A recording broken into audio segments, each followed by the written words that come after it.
Welcome to Live Interactive English. Hello, everyone. I'm Mike. Hello, I'm Rainbow. And we're back with part 2. We are looking ahead to the Olympic Games in Paris this year, of course, 2024. The Summer Olympics will be in Paris. That'll be great. Such a beautiful city, right? So to see them playing sports in and around Paris will be absolutely magnificent. And I'm sure many of the people of this city, even if they might be like, oh, so many tourists, once the games start, they'll probably really get into it. And I'm sure the atmosphere, the feeling, the mood in the city and in the country will be wonderful. What did you say about the Eiffel Tower? That was interesting. Oh, yeah, the Eiffel Tower. I don't think they're going to be jumping off the Eiffel Tower. I don't think there's a sport called climbing, parachuting. But I heard that the beach volleyball competition will be there right in front of the Eiffel Tower. Wow, since they don't make a beach there. Yeah, they don't have beaches in Paris. No. And they're not going to go all the way to, the south of France where they have beautiful beaches. So they're building a beach in one of the parks right in front of the Eiffel Tower. So exciting. So that'll be something. I wouldn't normally watch beach volleyball probably, but to see it there and have the Eiffel Tower in the background, that'll be extra special. One of the other ones that I will watch probably at the very end, I think it's on the last day of the Olympics, they do the marathon. Right? That really long 42-kilometer run. Is it gonna be like along the city It'll be or something? all through the city of Paris. So if you want to see, great. if you want to have a good little travel view of this city, one of the most beautiful cities in the world, really. I agree. That I think the marathon would be good. The bike races probably will also be spectacular just because it's in Paris. But then, of course, the action on the basketball court, the tennis court, and the swimming pool at the Olympics place, and in the big Olympic stadium where they will do all of the track and field, the running, all that stuff.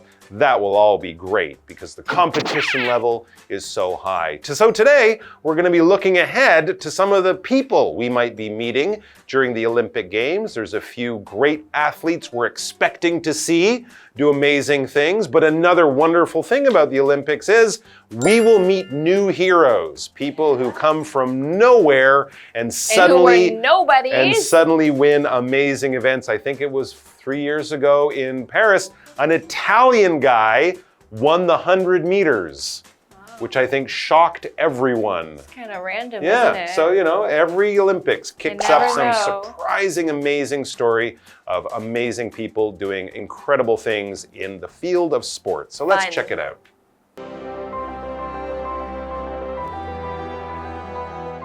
Jackie and Trey are walking home after track and field practice. I'm so excited for the Olympics. I can't wait to see Noah Lyles. His speed is unreal. Yeah, he's amazing. But for me, it's all about Shelly Ann Fraser-Price. Her dedication is inspiring. True. Her work ethic is incredible. And her comebacks, legendary. Exactly.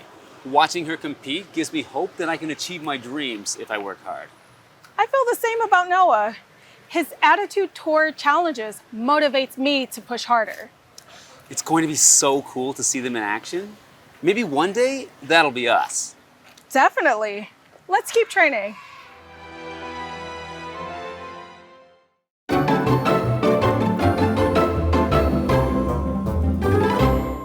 All right, so yes, we are looking ahead to the Olympic Games. We're looking forward to the Olympic Games. We're getting a little preview, an early look at some of the things to watch for. Part 3 is about being inspired by Olympic athletes. And as we've said, many of the things that they do, both on the playing field as they're doing their sport, that can be inspiring. But a lot of them have amazing stories, coming from countries with no money, kids who learn to run with no shoes on, things like that, or people who had, faced trouble like they were sick or they lost a family member, but here they are winning, that kind of story is always wonderful. So Jackie and Trey, these are the two characters in our dialogue today. Jackie and Trey are walking home after track and field practice. So they are young athletes themselves.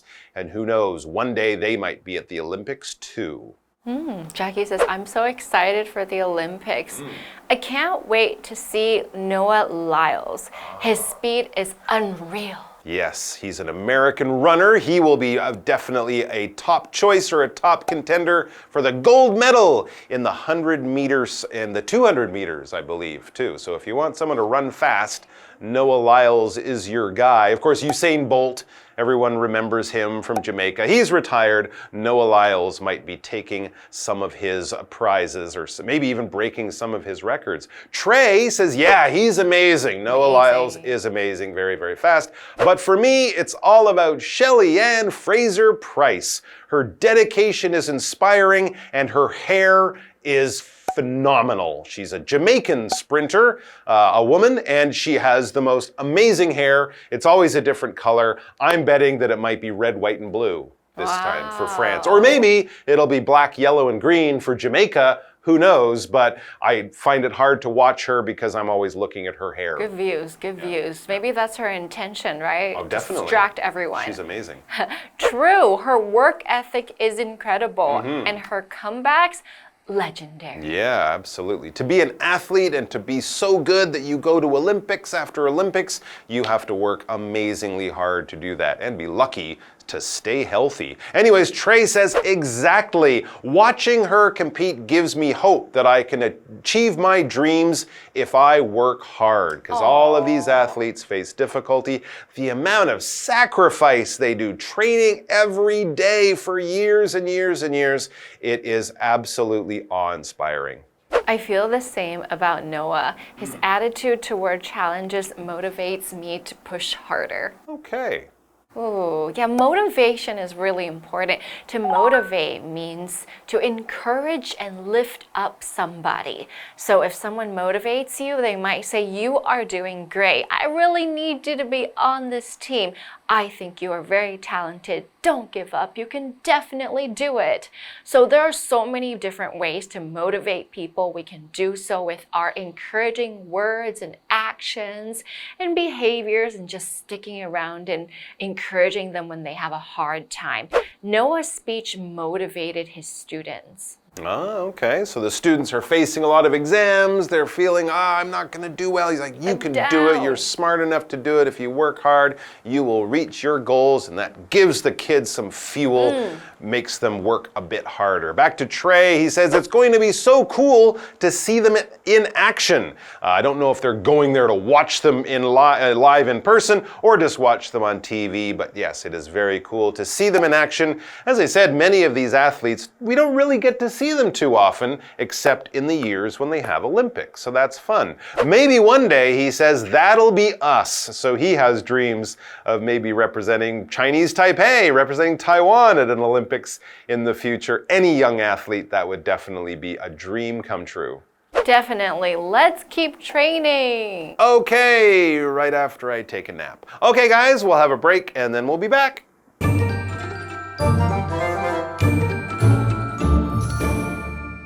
Hello， 大家好，我是 Hanny。我们今天要继续来看2段关于奥运的对话。那第3段对话的主角 Jackie 和 Trey 田径训练完，正在走路回家。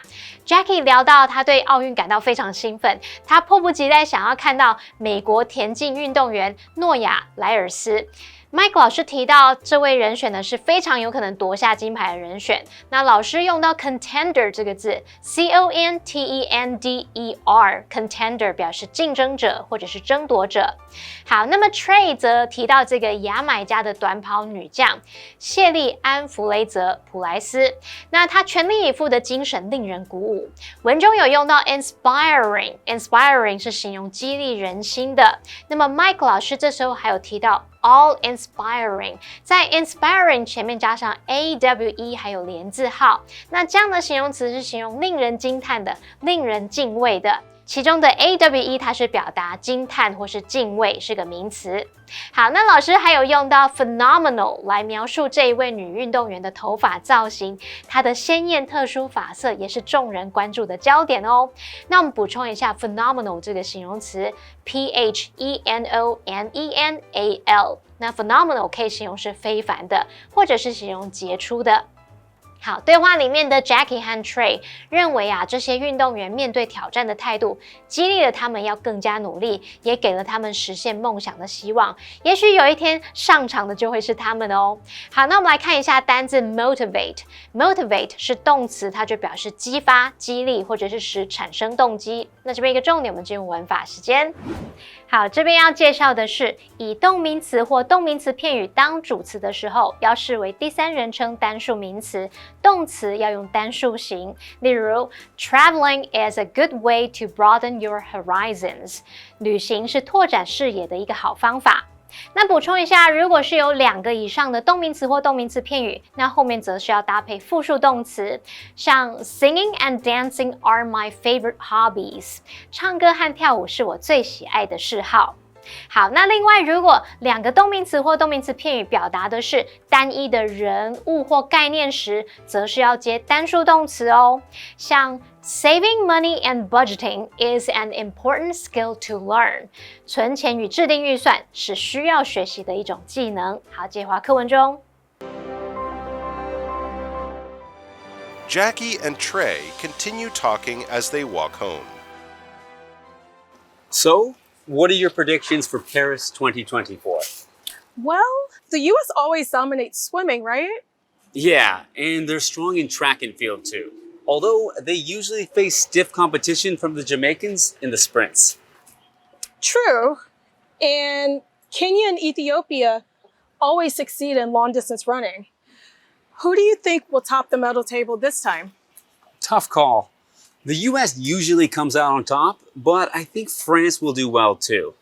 Countries hosting the Olympics tend to perform better than they normally do because they are competing in front of their own fans. I'm really looking forward to it. It's going to be so exciting.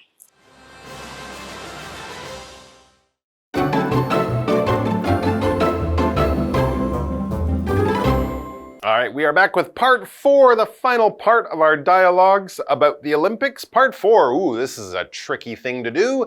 Predicting Olympic Games results.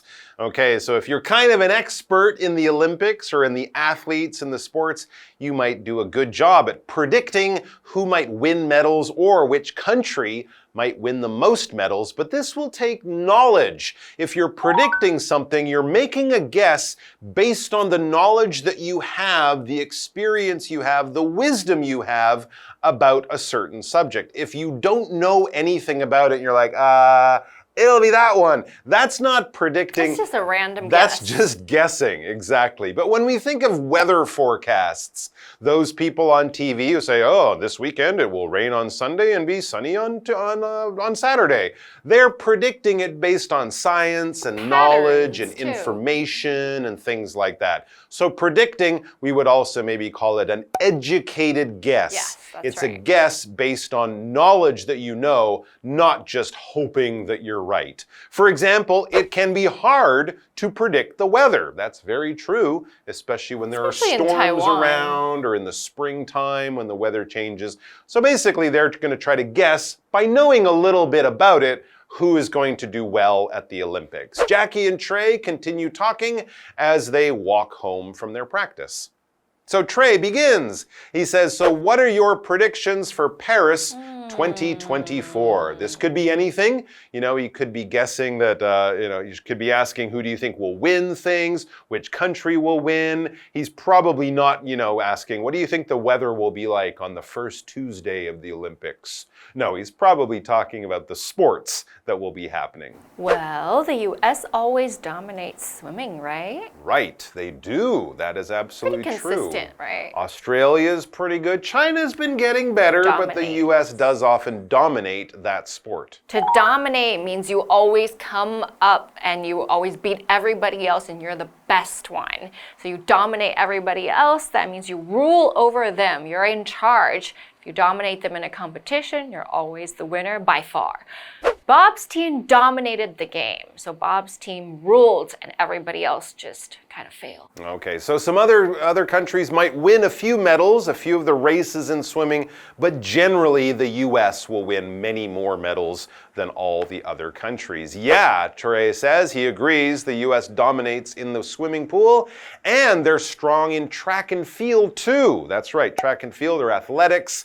This is the running, the high jump, the long jump, you know, all that kind of stuff. This takes place in the second week of the Olympics. I think swimming is usually the first week. Track and field is usually the second week. Although they usually face stiff competition from the Jamaicans in the sprints. That's right. We had Shelly-Ann Fraser-Pryce and, of course, Usain Bolt. Jamaica will have some great male sprinters there. There will definitely be stiff competition in some of those short distances like the 100 or 200 meters. If something is stiff, it's kind of hard, right? So if you're trying to bend something and it's stiff, it won't bend easily. If you put more force, it could break or something like that. But when we're talking about stiff competition, we're not saying that you can't bend it or break it. We're saying it will be difficult competition. If that team will give you stiff competition, it's going to be a tough game. Both teams are very good. Both teams will be trying really hard. It could be a really exciting game, but if you're on one team, you're like, this is not going to be an easy day. We're not going to go out there and hit 9 home runs and those guys will hit 0. No, we could lose this game or we could win, but it ain't going to be easy. There was stiff competition for the gold medal, so it might have come down to a few seconds or a few points to decide the winner. Jackie says, true, and Kenya and Ethiopia always succeed in long distance running. Who do you think will top the medal table this time? Okay. Who's going to win? Yes, who's going to top the medal table? Because that's kind of how they decide who wins the Olympics. They take all the events, all the medals, they add them up, and if you get the most, your country is the winner. So Trey says, tough call. This is a difficult thing to call or to predict. It's really hard to know. The US usually comes out on top, generally, but I think France will do well too. Okay, China, of course, will be up there. Germany often does quite well in many events too, but he thinks France will do well. I mean, they're often in the top 15, top 10, but not always near the top. But he says France will do well, and he's got a good point here. Countries hosting the Olympics tend to perform better than they normally do because they are competing in front of their own fans. Yeah, there's more of an incentive. That's true. They don't have to travel there. They often get to stay at home. They don't have to adjust to the weather conditions. That's true as well. Country. And if you host the Olympics, you can have an athlete in every sport. You don't have to try out. You automatically get a spot in every sport. So, of course, they have more chances to win. Even if they're not so good, they can be in there trying to win. So, yeah, it'll be interesting to see how much better France does this year compared to other years when it's in other countries. Jackie says, I'm really looking forward to it. It's going to be so exciting. I'm looking forward to it too. It definitely will be exciting. There'll be a lot of Olympics on TV. You can follow it there online, in a newspaper, or whatever you do. But do check out some of the events. It's always nice, especially some of those less cool and sexy sports, you know, the ones that we don't normally see. You can watch those. Because remember, in all of these sports, even if it's really weird and you've never seen it before, these are the best people in the world playing it. So the games will always be interesting. Yeah. You know, so check it out. If you get a chance to go to Paris yourself, you are super lucky. And we'll see you back here very soon. Until then, au revoir. Au revoir. And à bientôt. À bientôt.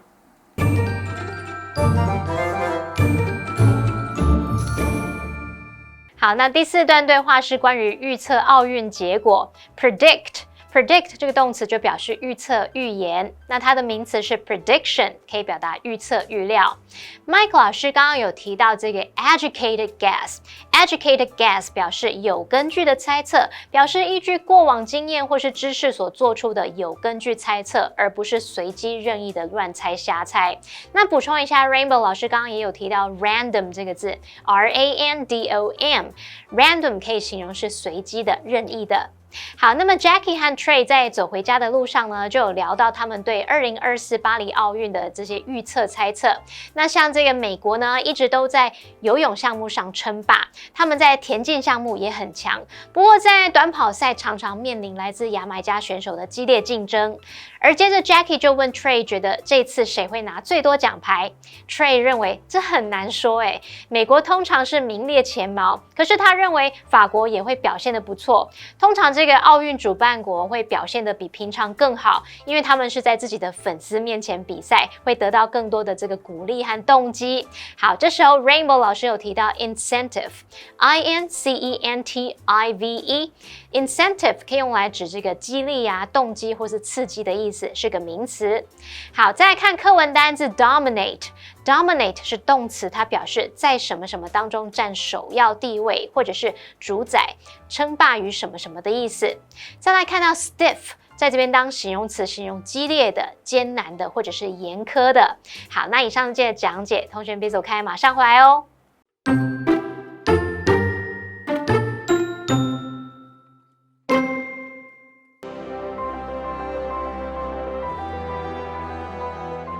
Jackie and Trey are walking home after track and field practice. I'm so excited for the Olympics. I can't wait to see Noah Lyles. His speed is unreal. Yeah, he's amazing. But for me, it's all about Shelly Ann Fraser-Price. Her dedication is inspiring. True. Her work ethic is incredible. And her comebacks, legendary. Exactly. Watching her compete gives me hope that I can achieve my dreams if I work hard. I feel the same about Noah. His attitude toward challenges motivates me to push harder. It's going to be so cool to see them in action. Maybe one day, that'll be us. Definitely. Let's keep training. Jackie and Trey continue talking as they walk home. So, what are your predictions for Paris 2024? Well, the US always dominates swimming, right? Yeah, and they're strong in track and field too. Although they usually face stiff competition from the Jamaicans in the sprints.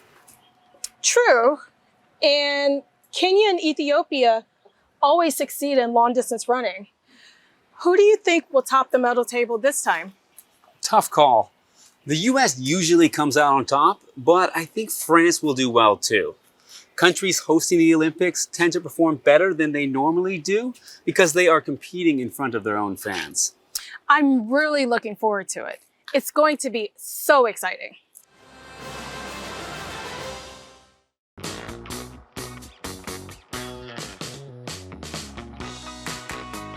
Here's how to play. The host will be holding 3 cards. Each card will have 2 sentences containing a secret vocabulary word or phrase that has been replaced by the word bear. The host will read the sentences out loud for the contestants to guess. Whoever guesses first gets a point. The person with the most points wins. And you can play along too. Hello everyone, I'm Kiki. I'm Steven. I'm Carolyn. All right, Steven, Carolyn, are you guys ready? Always! Yes. Okay, we're gonna start with our first question. And the first one is a verb, okay? The teacher bared for yelling at the students. I want to bear for being late. Apologize. Very good, Carolyn. That's 1 point for you. Okay, Steven, you gotta catch up. Ready? Yeah, can you read it? Oh yes, I'm sorry. Thank you. The teacher apologized for yelling at the students. I want to apologize for being late. I just think she shouldn't apologize. Or he shouldn't apologize. I'm Okay. sure they were being bad. All right, well, let's Okay. get the second one going. Ready? It's a noun. The fire left behind great bear to the building. Luckily, the old lady didn't suffer any bear from the fall. Damage! Very good, Steven. That was 1-1. very good. 1-1. Okay, so we've got a tie between Steven and Carolyn now. And we only have one question left. And it's a phrase. Okay. Did you read this? Oh, yes. Sorry about that. Okay, so the noun was damage. The fire left behind great damage to the building. Luckily, the old lady didn't suffer any damage from the fall. Yeah, luckily. Okay. Good thing she's okay. All right, so I'm very excited for this tiebreaker. Okay. Ready? It's intense. Phrase, 2 words. Matt lost the game, bear, because he didn't want to win. Taking someone else's things, bear, is called stealing. On purpose! Wow, that was very good, Stephen. Can you read it again? Yes. The answer, the phrase is on purpose. Matt lost the game on purpose because he didn't want to win. Taking someone else's things on purpose is called stealing. So, Okay. Stephen got I wanted the her to tiebreaker. repeat the sentences so that you would know what your mistake was. Okay. Well, good job, Stephen. You won. Thank you.